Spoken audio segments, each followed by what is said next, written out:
इसके बारे में कौन कौन जानता है? नहीं जानता? साफ है? उस दिन भी बताए थे। वृक्ष के छाल को एपिडर्मिस का क्या कहते हैं? वृक्ष के छाल को एपिडर्मिस कहेंगे। वृक्ष के छाल को क्या कहेंगे? क्या पूरा का पूरा छाल एपिडर्मिस तो नहीं, वृक्ष के छाल के सबसे भीतरी वाली परत को जो अस्तर बनाती है उसको कहेंगे एपिडर्मिस। चलो समझो क्या क्या है एपिडर्मिस के बारे में। पहले तो ये जानो कि एपिडर्मिस एक प्रकार का पादप कोशिकाओं का स्तर है जो पौधे के सभी भागों में पाया जाता है। पौधे के सभी भागों में पाया जाने वाला कोशिकाओं का स्तर है एपिडर्मिस। याद रहना चाहिए नाम। यह जल से होने वाली हानि को रोकता है। यदि कोई कवक अटैक करता है, परजीवी कवक, तो उसको भगाता है, रोकता है, या अन्य आघातों से पौधों को बचाता है। जल हानि से कैसे रोकता है? पानी अंदर घुसने ही नहीं देगा, ठीक ना। अब ऐसा कब होगा? जैसे मानो जिस पौधों को पानी की आवश्यकता ही नहीं है और जबरदस्ती उसमें पानी दे दिए, समझा कि नहीं? होता है अरे जबरदस्ती पानी दे दिए, वो अपने 2 दिन में सूख जाएगा।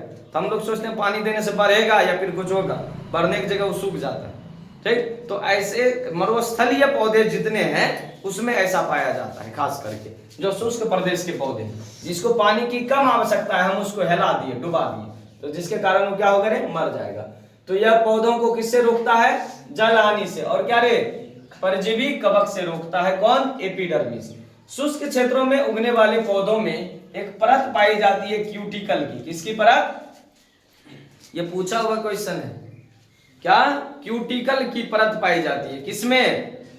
शुष्क प्रदेश में पाए जाने वाले पौधों के बीच।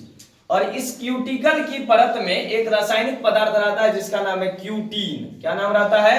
क्यूटीन। और यही क्यूटीन है जो जल हानि को रोकता है या फिर यही जल अवरोधक होता है। क्यूटीन एक प्रकार का रासायनिक पदार्थ है, केमिकल से, याद रखिएगा। अब नीचे आते हैं, बार बार ये भी देखने को मिलता है कॉर्क कोशिका। क्या रे? कौन सा कॉर्क कोशिका? जो बैडमिंटन में खेलते हैं, तो बैडमिंटन में को कॉर्क लेके नहीं से खेलता है, टूटिए जैसे। कॉर्क कोशिका वही कॉर्क कोशिका जिसकी खोज कोशिका ने पहली बार रॉबर्ट हुक ने कोशिका के रूप में किया था, ठीक ना। 1665 ईस्वी में रॉबर्ट हुक ने जिस कोशिका की खोज की थी ना, वो वही कोशिका थी, कॉर्क कोशिका। कौन सी कोशिका थी?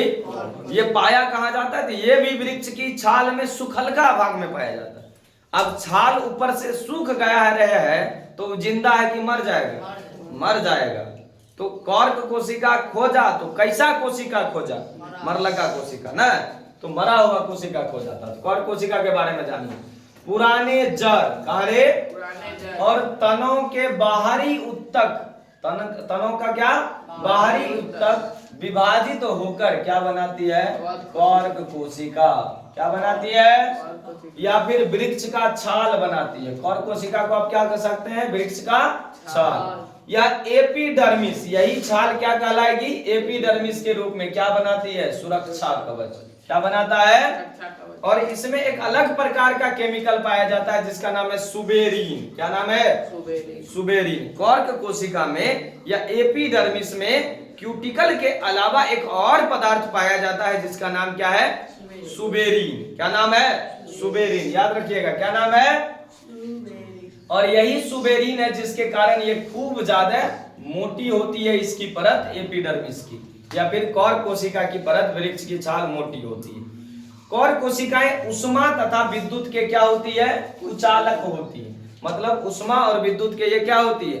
कुचालक होता है। मतलब एक जगह से अगर दे देंगे कि बहुत बड़ा छाल में यहाँ उष्मा दे दिए, उधर हल्का गर्माएंगे, इधर गर्मा जाएगा, ऐसा संभव नहीं। जलाएगा तो जल जाएगा लेकिन गर्माएगा नहीं ना ही इनसे करंट गुजरेगा। फिर जबकि वृक्ष, कच्चा वृक्ष से क्या रे? करंट दौड़ता है। सूखा वृक्ष से करंट नहीं दौड़ेगा, सूखी लकड़ी से करंट नहीं दौड़ेगी, और कच्चा रहेगा तो दौड़ेगा। तो कॉर्क कोशिका उष्मा तथा विद्युत के क्या होते हैं? कुचालक। जब कॉर्क है, कुचालक है, तो हम पहले बता दिए कैसा होगा? मृत कोशिका होगा। कैसा होगा? मरा हुआ कोशिका होगी। क्या होगी? मरी हुई कोशिकाएं होगी कॉर्क कोशिकाएं। अगला देखो तो क्या लिखे हैं? जटिल अस्थाई उत्तक, कॉम्प्लेक्स परमानेंट टिश्यू। यह है क्या? जटिल अस्थाई उत्तक। 2 या 2 से अधिक अलग अलग प्रकार की कोशिकाओं से बने उत्तक को क्या कहेंगे? जटिल अस्थाई उत्तक। दो या दो से अधिक अलग अलग प्रकार की कोशिका से मिलकर क्या बनेगा? जटिल अस्थाई ऊतक। ये जाल, खनिज लवण और खाद्य पदार्थ को ढोता है। अब नीचे देखो क्या लिखे हैं, संवहन बंडल, नहीं या संवहन ऊतक, संवहन बंडल या संवहन ऊतक ना, वेस्कुलर बंडल। क्या है वेस्कुलर बंडल? जाइलम तथा फ्लोएम, क्या? जाइलम तथा फ्लोएम के सम्मिलित रूप को संवहन बंडल या संवहन ऊतक कहते हैं। ये बार बार पूछा हुआ क्वेश्चन से 10th में भी पूछा जाता है। जाइलम तथा फ्लोएम मिलकर क्या बनाएगा? संवहन बंडल। क्या बनाएगा? या फिर संवहन ऊतक। ये जटिल अस्थायी ऊतक दो प्रकार के होते हैं, जाइलम और फ्लोएम। जटिल अस्थायी ऊतक कितने प्रकार के? क्या क्या? जाइलम और फ्लोएम।